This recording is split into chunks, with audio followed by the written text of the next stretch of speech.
এই ছেলেটা হলো এই মির্জাপুরের পাতি নেতা। কথার কথা উদাহরণ দিলাম। পাতি নেতা মানে হলো টাকা কম, ক্ষমতা বেশি, আছে কম, দেখায় বেশি। এটা হচ্ছে পাতি নেতার স্বভাব। তো আমি যে বলেছি আল্লাহর কোরআন দিয়ে দেশ চলবে, এটা আবার পাতি নেতার গায়ে লেগে গেছে। আমি যখন গাড়িতে উঠবো বাড়িতে যাওয়ার জন্য, আমার গাড়ির সামনে পাতি নেতা সব লোক টোক নিয়ে দাঁড়ায় গেছে। কি হুজুর, আপনি আসছেন কবরের ওয়াজ করবেন, আকাশের উপরের ওয়াজ করবেন, আপনি বলতেছেন আল্লাহর জমিন চলবে আল্লাহর আইন দিয়ে। আপনার এই কথাটা আমার পছন্দ হয় না হুজুর। আজকে আপনাকে আমি এই মাহফিলের মাঠ থেকে যেতে দিব না। আমি গেছি খেপে। কি রাজশাহীতে ভাষা কেমন জানেন? এই কিবে তোর বাড়ি কতিবে? আর একটা ভাষা রাজশাহীতে আছে, মামুর বেটা কাকে লাগতে কাকে লাগছো তুমি। রাজশাহী ভাষা। তো তোমার নাম কি ভাইজান? জিহাদ। ওরে বাবা, নামও তো সেই নাম, জিহাদ। জিহাদ তুই থাম, আজকে তোর একদিন কি আমার 10 দিন। গাড়ি থেকে নেমে আমি জিহাদের নাক বরাবর একটা ঘুষি মেরেছি। জিহাদ বলছে হুজুর কাজটা আপনি ঠিক করেন নাই। আমাকেও দিয়েছে এক ঘুষি নাকের উপরে, আমার নাকে। আমার নাকটা ফুলে রক্ত বের হচ্ছে। আমি বলছি আজকে তোকে আমি দেখে ছাড়বো, খালি থাম তুই এখানে। গাড়ির পেছনে রামদা আছে, বের করেন। আরে রামদা নাই, কিন্তু মজা করতেছি বেটা। ড্রাইভার সাহেব রামদা নিয়ে আসছে। হুজুর এই শালাকে দেখে নেন। রামদা আমার হাতে দিয়েছে। আমি রাগের ঠেলায় জিহাদের ডান পায়ে একটা কোপ দিয়েছি। একটা কোপে ডান পা কেটে মাটিতে পড়ে গেছে। জিহাদ উল্টায় পড়ে গেছে। আমাদের স্যার, আমাদের হুজুর সবাই মিলে আমাকে ধরেছে। এই হুজুরকে ধরো, পুলিশ কল দাও। পুলিশ আসছে, আমাকে গ্রেফতার করে জেলে ভরে দিয়েছে। 1 মাস পরে, খুবই সেনসিটিভ ইস্যু, মজা করে শুনবেন না, কলিজা দিয়ে শুনবেন। আল্লাহর আইন কাকে বলে, মানুষের আইন কাকে বলে।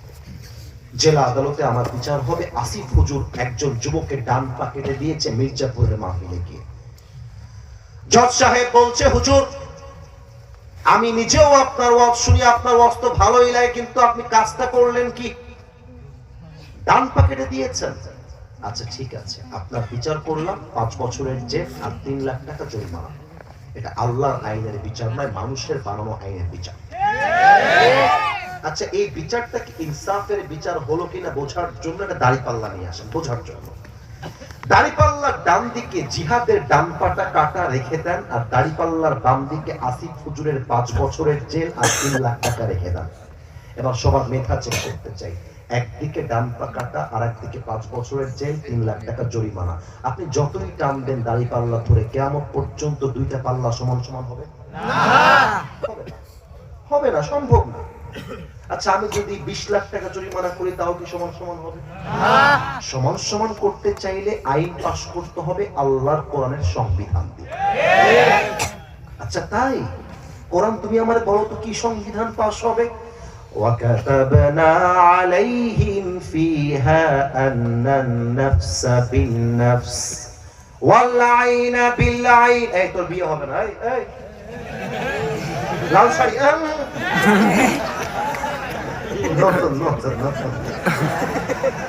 কিরে তোর সাহস কেমনে হইল রে? তোর তো মুসলমানই হয়নি রে। কি কথা! খবরদার, কে যদি কেউ উঠে যায় ওর লুঙ্গিটা টান দিয়ে ধরে বসায় দেওয়া লাগবে, ঠিক কিনা বলে? وَكَتَبْنَا عَلَيْهِمْ فِيهَا أَنَّ النَّفْسَ بِالنَّفْسِ وَالْعَيْنَ بِالْعَيْنِ وَالْأَنْفَ بِالْأَنْفِ وَالْأُذُنَ بِالْأُذُنِ وَالسِّنَّ بِالسِّنِّ وَالْجُرُوحَ قِصَاص। আল্লাহু আকবার। কেউ তোমার চোখ তুললে তুমি তার চোখ তুলে ফেলবা, কেউ তোমার কান কাটলে তুমি তার কান কেটে ফেলবা। চোখের বদলে চোখ, কানের বদলে কান, নাকের বদলে নাক, হাতের বদলে হাত, পায়ের বদলে পা, জানের বদলে জান। আর এটার নামই তো আল্লাহর কোরআনের সংবিধান। এবার আপনি এক কোপ দিয়ে আমার ডান পা কেটে দেন।